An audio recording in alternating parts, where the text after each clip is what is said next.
My name is Corinne Hale, and I'm 34 years old. For 15 years, my family sent out hundreds of Christmas cards every December, but I was never in a single one. Not once. When I finally asked my father why, he looked me dead in the eyes and said, "Because you don't photograph well with us, Corinne." Then, this past November, my mother called with an invitation I never expected. They wanted me in the Christmas photo. After a decade and a half of erasure, suddenly I was welcome. I arrived at the studio 30 minutes early. What I overheard through that door made me turn around and walk out without a word. And what I mailed to my grandmother 3 days later, it made my sister call me screaming at 2 a.m. Before I tell you what happened. Please take a moment to like and subscribe, but only if this story resonates with you. And drop a comment telling me where you're watching from and what time it is there. To understand why I did what I did, I need to take you back 15 years to the first Christmas I was erased from my family's picture. I was 19 that first year, a freshman home from college for Christmas break, still naive enough to believe my family was normal. Mom announced over breakfast that we'd be doing professional photos at Bellwether Studio downtown. "The whole family," she said, spreading jam on her toast. "Wear something nice." I spent 2 hours picking out a forest green sweater dress, did my makeup carefully, even curled my hair, which I almost never bothered with back then. When we arrived at the studio, a man with a camera around his neck looked up from his equipment. His brow furrowed slightly. "I thought it was just 3 today." Mom smiled that polished smile she reserves for strangers. "Corinne's just here to watch, right, honey?" I stood frozen in the doorway. I thought we were all getting photographed. Dad grabbed my elbow and steered me into the hallway. His grip was firm, not painful, but deliberate. "You don't photograph well with us, Corinne." His voice was low, matter-of-fact. "Something about how you look under studio lights. The cards need to be perfect." "But Dad, I don't understand." "You don't need to understand." He released my arm. "You just need to wait outside." I sat in the lobby for 45 minutes. Through the glass partition, I watched the photographer position my parents and Paige. I watched them laugh at something he said. I watched Paige toss her blonde hair and strike poses like she'd been doing this her whole life. On my way to the bathroom, I passed a mirror. The studio lights caught my face. I looked fine, more than fine, actually. The green of my dress brought out my eyes. There was no lighting problem. There never had been. 3 years later, I graduated magna cum laude with a degree in accounting. I'd worked 2 jobs to pay for textbooks my parents said they couldn't afford. I'd pulled all-nighters in the library while Paige posted beach vacation photos from Cancun, a graduation gift from Mom and Dad for finishing her freshman year. The ceremony was held on a bright May afternoon. I walked across that stage with my head high, diploma in hand, 3 years of exhaustion and triumph compressed into a single moment. I found my family in the crowd afterward. Dad had his phone out. Mom was adjusting Paige's sundress. "Let's get some pictures," Mom chirped. "Paige, stand over there by the fountain." Paige, who was 19, who had just finished her first year of college, who wasn't even graduating. I watched them take 47 photos of my sister, I counted. "Mom," I held up my diploma, "could someone maybe—" "Oh, we'll get yours later, Corinne. The light is perfect right now for Paige." They never got mine. I asked a stranger to take 1 photo of me. She was kind about it. That evening, I came home to find a new 8x10 frame on the living room wall. Paige in her sundress, grinning, the fountain sparkling behind her. My diploma sat on the kitchen counter where I'd left it. That December, I saw the Christmas card proof on Mom's desk. The Hales, Merry Christmas. Paige stood between my parents, radiant in red. There was no empty space where I should have been.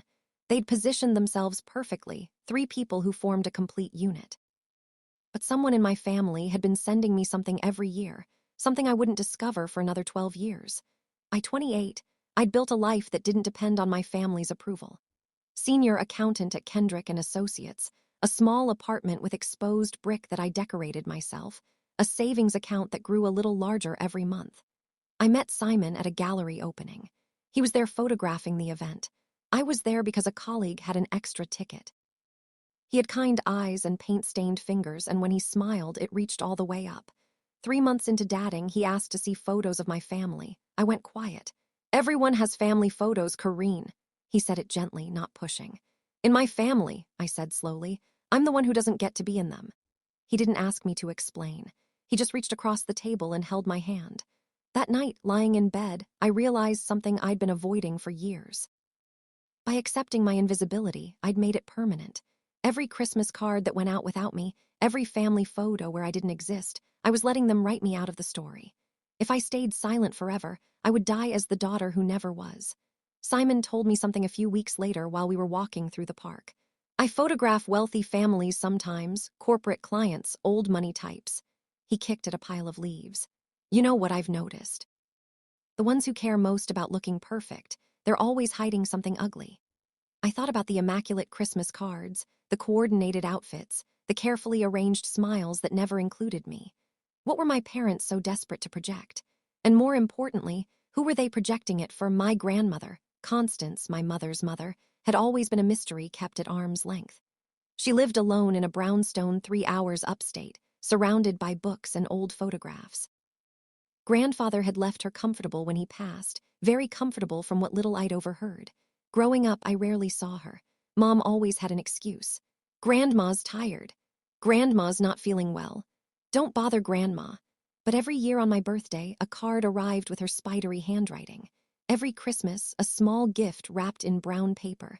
I'd call to thank her and we'd talk for hours about books and birds and the garden she kept. Then when I was around 20, the calls started going to voicemail. My letters went unanswered. Mom told me Grandma was overwhelmed and needed space. I stopped reaching out. It felt like one more rejection. Aunt Pauline changed everything. She was Mom's younger sister, quieter, kinder, perpetually overshadowed. We bumped into each other at a farmer's market when I was 29. Your grandmother asks about you constantly, she said, examining a tomato like it held the secrets of the universe. I nearly dropped my coffee. She does. Lorraine tells her you're too busy, that you don't want to visit. Pauline's jaw tightened. But that's not true, is it? I thought Grandma didn't want to hear from me. Pauline set down the tomato. Your mother intercepts things, Corinne, letters, calls. She's been doing it for years. My stomach turned to ice. Grandma thinks you abandoned her, Pauline continued softly. And she's been heartbroken about it. She used to say you reminded her of herself, treated like an outsider in her own home. Something had been stolen from me. I just didn't know how much yet. November of this year, my phone rang on a Tuesday evening. Mom, I almost didn't answer. Corinne. Her voice was strange, softer than usual. We're doing Christmas photos next Sunday. I waited for the punchline. We want you there this year.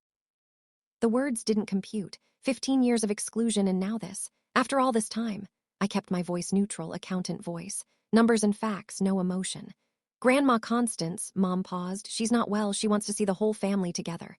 Grandma wants this or you want this. Silence stretched between us. Both. Mom cleared her throat. So you'll come. I need to think about it. Don't think too long. It's Sunday at 2, Bellwether Studio. A beat. Oh, and wear red. That's the theme this year. She hung up before I could respond. I sat on my couch for a long time staring at the phone. 15 years of you don't photograph well. 15 years of being erased from every holiday, every milestone, every representation of our family. And now suddenly I was worthy of inclusion because Grandma wanted it. I called Simon. What do you think? I asked after explaining. I think something's wrong. His voice was careful. People don't change that fast without a reason. I should say no. Or, he said slowly, you could say yes and find out what they're really after. I thought about Aunt Pauline's words, about Grandma thinking I'd abandoned her, about 15 years of letters and calls that never reached their destinations. I'll go, I decided, but I'm going on my terms. I called Aunt Pauline the next morning. I need to know what's really going on. No preamble, no small talk. Pauline sighed heavily. I was wondering when you'd call. Mom invited me to the Christmas photos, first time in 15 years. I know, a pause. Constance has been in hospice care for 2 months. She's reviewing her affairs. Hospice. The word hit like a physical blow. Her will, Pauline continued. She's been asking questions. What kind of questions? Why you're never in any family photos, why you never visit, why you never respond to her letters. I gripped the phone tighter. What did Mom tell her? You're estranged, that you chose to distance yourself, that you don't want to be part of the family. Fury rose in my chest, hot and bitter. That's a lie. I know, sweetheart, and I think Constance is starting to suspect it, too. Pauline explained the rest. Grandma's estate was substantial, around $4.2 million. She'd originally planned to split it between her daughters and grandchildren, but recently she'd been asking pointed questions, demanding proof that the family was united. Your mother told Constance that you'd be in this year's Christmas photo, Pauline said. She promised. It's the only reason Constance hasn't changed anything yet. The pieces clicked into place with sickening clarity. They didn't want me in the photo because they missed me. They didn't want me because they finally valued me. They needed me as evidence, proof of a loving family that had never existed, a prop in their performance for a dying woman. Pauline, my voice was steady despite the earthquake inside me, they're not going to get away with this. That night, Simon and I sat at my kitchen table. You're really doing this? He wasn't judging, just confirming. I'm going to hear them say it themselves. I pulled a cardboard box from under my bed. And then I'm going to show Grandma what they've been hiding. Simon opened the box. His eyebrows rose. Inside were 15 years of Christmas cards, every single one my family had sent out since I was 19. Where did you get these? Neighbors, Dad's coworkers, Mom's book club friends, anyone on their mailing list who'd give me a copy. I spread them across the table. I've been collecting them since the beginning, year after year, the same pattern. Mom, Dad, Paige, smiling, perfect, complete. No Corinne, not once. Why did you keep them? Simon picked up a card from a few years back. I don't know, honestly. Part of me thought maybe someday someone would need to see them, someone who mattered. I gathered the cards carefully. I'm going to put these in an album along with photos of me from each of those years, side by side, proof of what they did.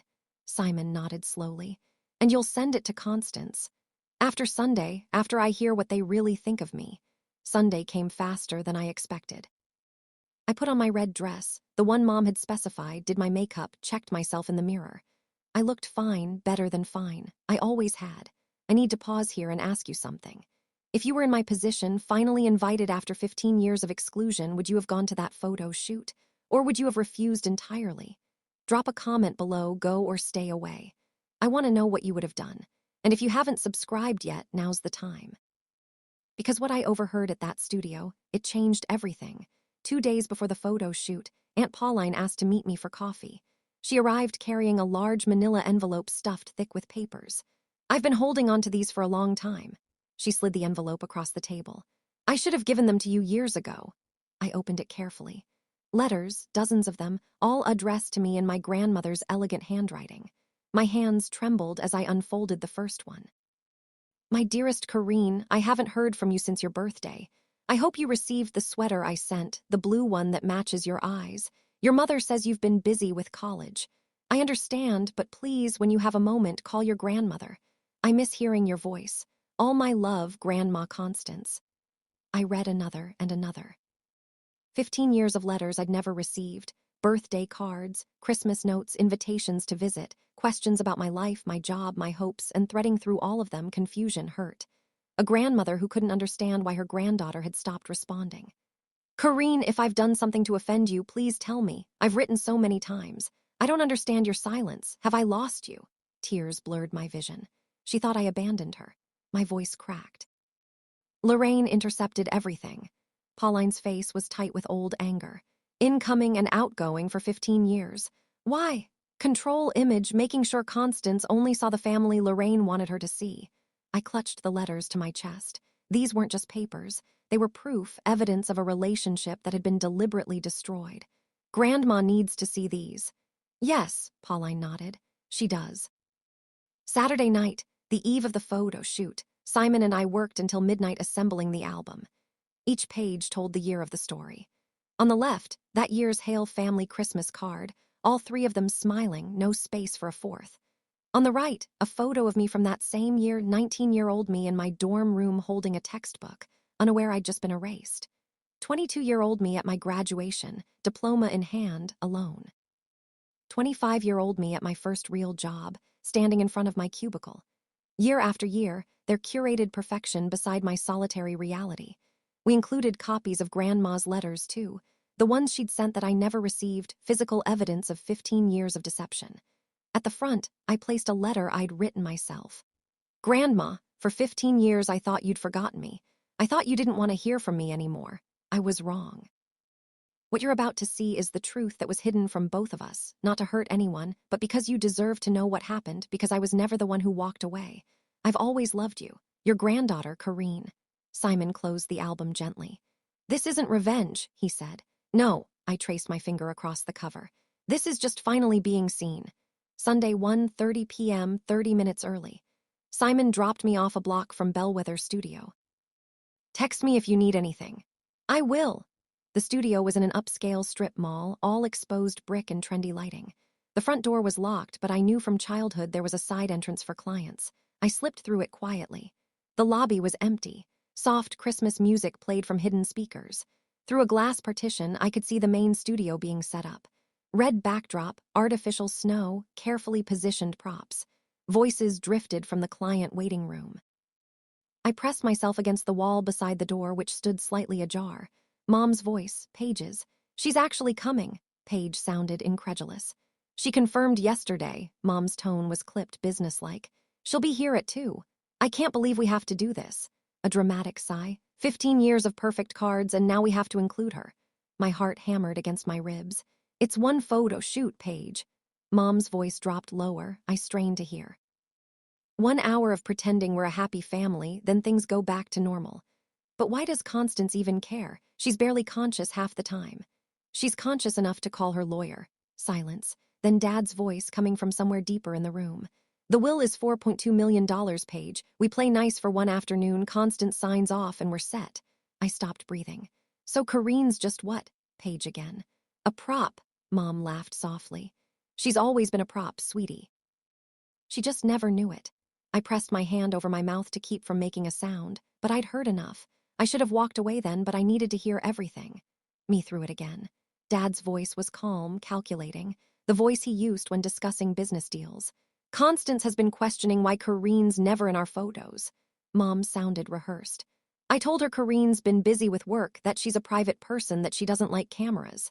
She bought that. For a while, but lately she's been pushing. She told the lawyer she won't finalize until she sees proof that we're all unified." Paige snorted. "Unified, right?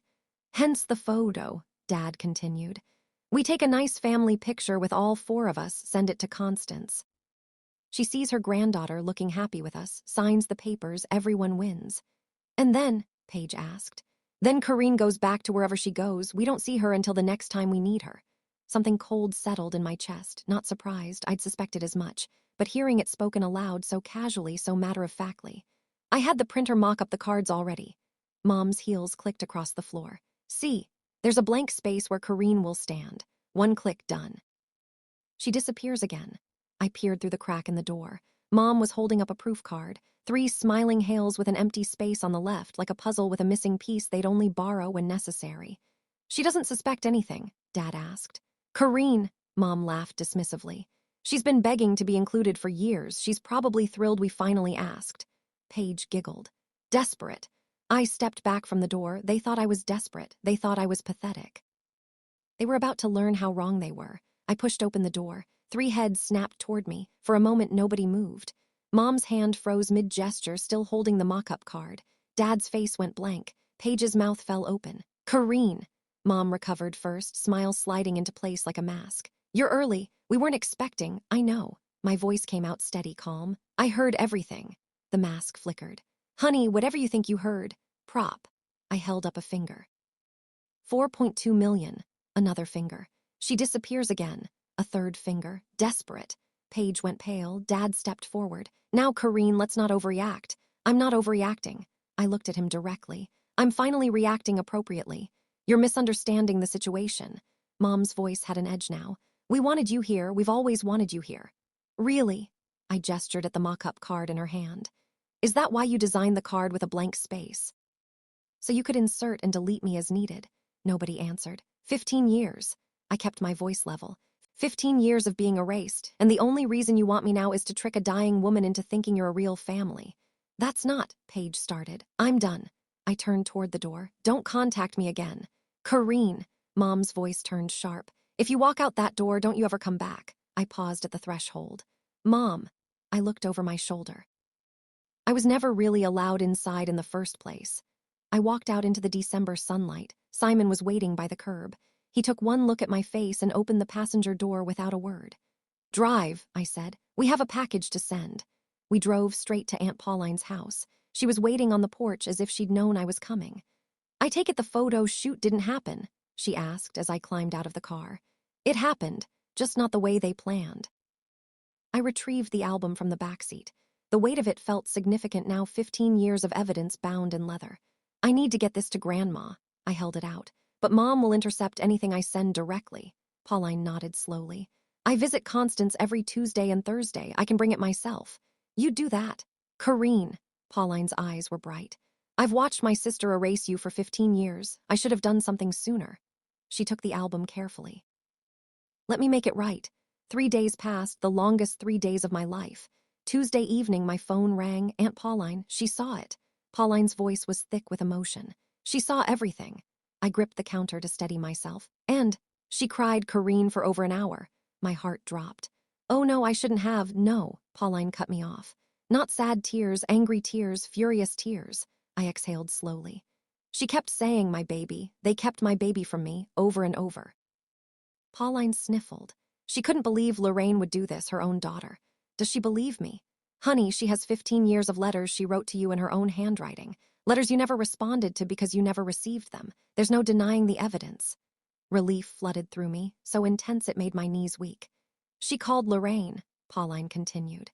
20 minutes after I left. I don't know what was said, but Lorraine called me screaming afterward. Something about destroying the family.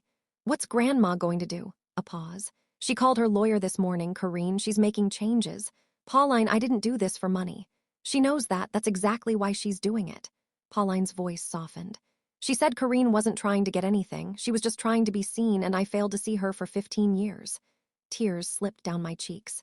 She wants to see you, Pauline added. Privately before she tells the rest of the family what she's decided. When? Thursday, can you come? The hospice facility was quieter than I expected. Soft colors, gentle lighting, the smell of flowers and antiseptic. A nurse led me to room 14. I hesitated at the door. Inside, my grandmother sat in a wheelchair by the window. The album was open on her lap. Even from the doorway, I could see she'd been studying it. She looked up. For a moment, neither of us spoke. Her eyes, still sharp despite everything, moved over my face like she was memorizing it. Corinne. Her voice was thin but warm. My beautiful girl. I crossed the room in 3 steps and knelt beside her wheelchair. She reached out with trembling hands and cupped my face. You didn't abandon me. Tears traced the lines of her cheeks. You were kept from me. I didn't know, Grandma. My own tears fell freely now. I thought you didn't want to hear from me. I know, sweetheart. I know now. She pulled me into an embrace. She smelled like lavender and old books, exactly as I remembered from childhood. We stayed like that for a long time. Finally, she released me and gestured to the album. I signed new papers this morning. My lawyer was here at 8. Grandma, you don't have to. Hush. She held up a thin hand. I'm not doing this because of money. I'm doing this because of truth. She pressed a small envelope into my palm. I've written letters to everyone. Lorraine, Gerald, Paige, Pauline, explaining why I've changed things and what I know now. What happens when they read them? Grandma smiled, tired but resolute. Then they'll finally understand that you can't build a family on lies, and that I always knew which granddaughter truly loved me. Let me pause here again. Do you think I did the right thing sending that album without warning? Or should I have confronted my parents directly first? Comment below, right or wrong, and tell me why. I genuinely want to know. And if you're still watching, hit that bell icon, because when my sister finally got through to me, her voice told me everything was about to explode. The call came at 2 a.m. I'd been asleep, finally peaceful for the first time in weeks when my phone lit up. Paige's name flashed on the screen. I answered on the 3rd ring. What did you do? Her scream was so loud, I had to hold the phone away from my ear. Simon stirred beside me, instantly alert. Hello to you too, Paige. Grandma sent letters to all of us. Dad's packing the living room like a crazy person. Mom is crying, actually crying, Corinne. I sat up slowly, kept my voice calm. I told Grandma the truth. The truth. Paige's laugh was sharp and hysterical. You destroyed us. You showed her all those cards and letters and the evidence. You're supposed to be family. Am I asked quietly. Because families don't erase each other. Families don't intercept letters for 15 years. Families don't call each other props. Silence on the other end. Grandma cut Mom's share in half. Paige's voice cracked. And mine, she gave most of it to you and Aunt Pauline. I didn't ask for that. But you got it, didn't you? You got exactly what you wanted. What I wanted, I said slowly, was for Grandma to know I didn't abandon her. What I wanted was for her to see me, really see me before she dies. The money was never the point. Easy to say when you're getting it. I was tired now, tired of explaining, tired of justifying. I'm not going to apologize for telling the truth. If the truth destroyed something, then it wasn't worth protecting. You'll regret this. No, I looked at Simon, who was watching me steadily. I really won't. I hung up. Dad called the next morning. His voice was different, not angry, cold, calculated. You've made a serious mistake, Corinne. Good morning, Dad. This isn't a joke. He exhaled sharply. Do you understand what you've done to this family? I showed Grandma the truth. If the truth damages the family, maybe the family was already broken. 15 years of stability. 15 years of maintaining relationships. And you threw it all away because you're bitter about some photographs. Something snapped inside me. Stability, I laughed, but there was no humor in it. You call erasing your daughter from every family picture stability, intercepting her grandmother's letters for 15 years. That's not stability, Dad, that's cruelty. You don't understand the pressures we faced. I understand perfectly. You needed the perfect image, and I didn't fit the frame. Silence stretched between us. Then his voice shifted, softer, almost conciliatory. Constance has left you a significant portion. If you were to speak to her, convince her to reconsider, we could work something out, split the difference. I let his words hang in the air. You're trying to negotiate with me right now. I'm trying to be reasonable. No, my voice was steel. You're trying to buy my cooperation, just like you tried to use me as a prop to get her signature. Corinne. I'm done, Dad. Don't call me again. If you hang up, that's it. We're finished. I thought about 15 years of empty spaces, of letters that never arrived, of a grandmother who died a little each day thinking I'd abandoned her. Dad, I said quietly, we were finished a long time ago. You just never noticed. I ended the call. 1 week later, Aunt Pauline called with updates. It's chaos over there. She didn't sound happy about it exactly, but she didn't sound sad either. Lorraine hasn't stopped crying. Gerald's been calling Constance's lawyer trying to contest the changes. Can he? No, Constance was evaluated last month, completely lucid. Her decisions stand. I poured myself a cup of coffee, trying to absorb the magnitude of what was happening. How much did she change? Lorraine and Paige went from getting about 38% each to around 12% combined. Gerald gets nothing, he's not blood. The rest goes to you and me. Pauline paused. Constance said it's not about punishment. It's about acknowledging who actually loved her. I thought about the letters, the years of silence, the grandmother I'd lost and found again. What about the community? Do people know? Pauline sighed. Constance sent letters to several old friends too, explaining the situation, including copies of a few Christmas cards and her own letters that were returned unopened. Mom must be mortified. She is. Apparently, someone at church asked Gerald if it was true that they'd hidden their own daughter from the family. He didn't have an answer.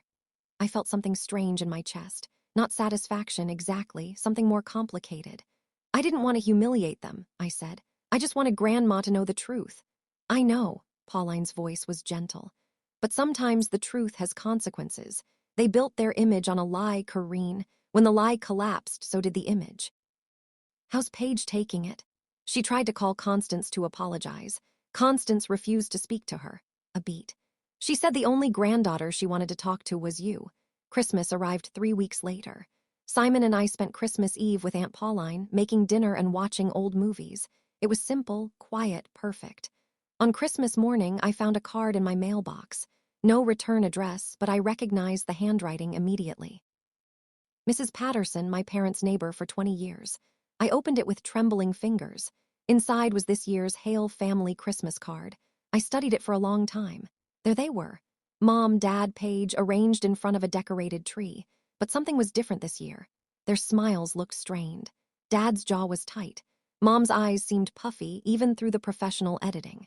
Paige stood slightly apart from the others, arms crossed. There was no cheerful caption this year. Just a simple season's greetings and impersonal script, and there was no empty space where I should have been. They'd positioned themselves tightly together, 3 people trying to look like a complete unit. But the composition was off, unbalanced, like something was missing that they couldn't quite hide. What is it? Simon came up behind me, coffee in hand. I showed him the card. Huh, he tilted his head. They look miserable.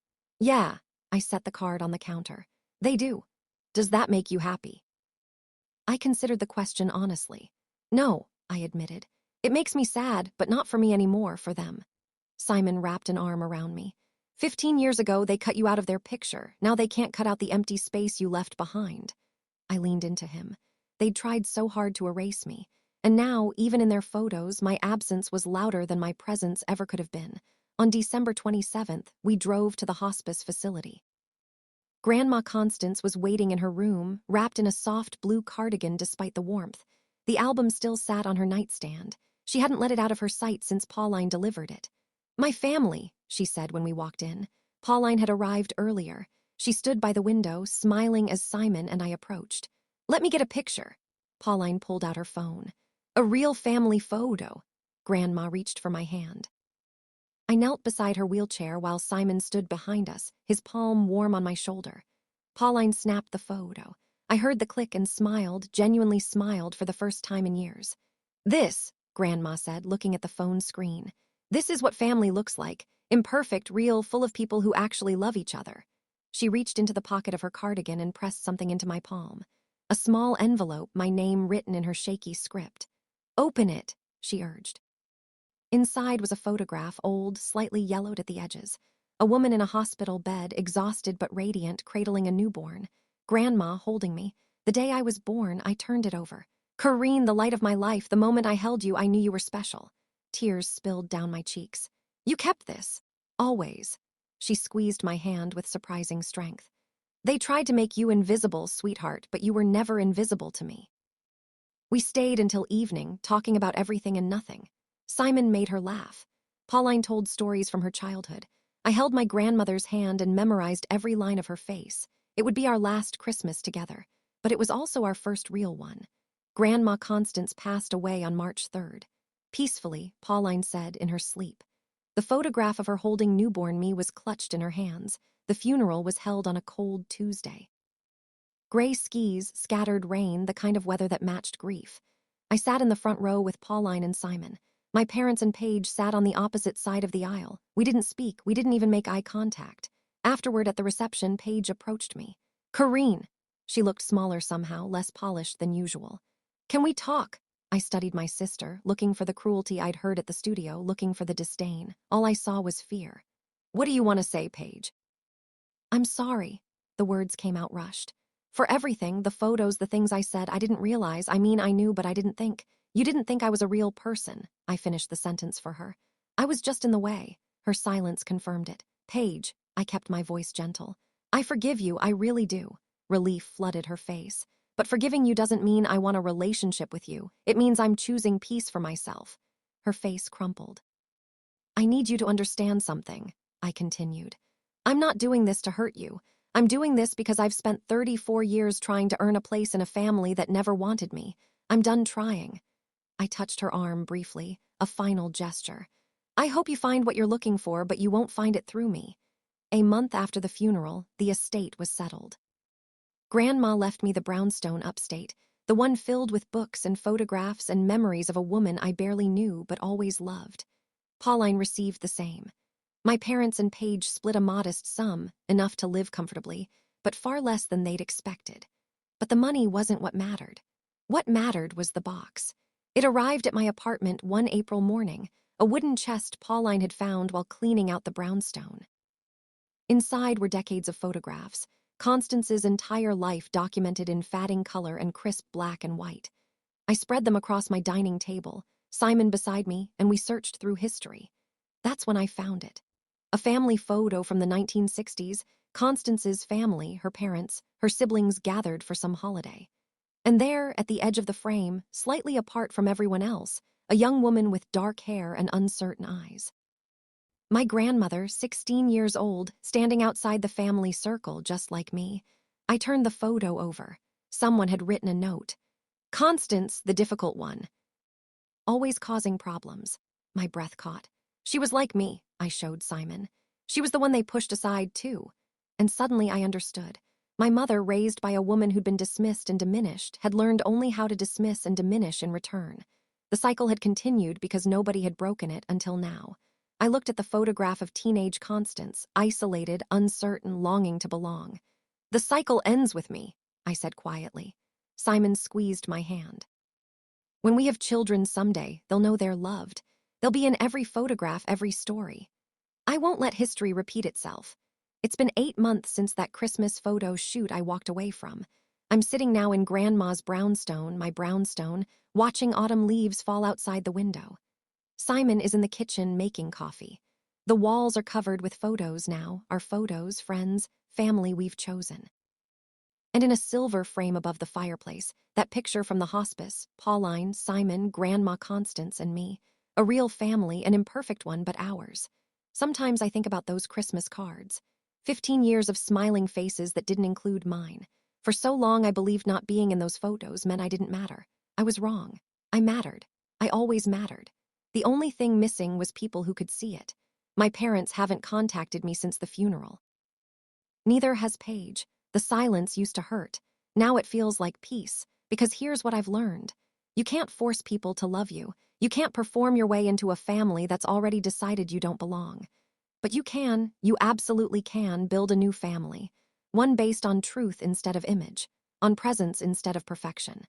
They erased me from their photos, but they couldn't erase me from my own story. If you're watching this and you've ever felt invisible in your family, at work, anywhere in your life, I want you to know something. You are not the problem. Their inability to see you is not a reflection of your worth. And one day, you'll find people who see you clearly, who make space for you, who never ask you to disappear. Thank you for staying with me until the end. If this story meant something to you, hit that subscribe button and turn on notifications. Welcome to Velmora Tales, where every story explores the messy, complicated, unforgettable side of family. Have you ever felt erased by your own family? Tell me in the comments. I read every single one. You're not alone. You never were.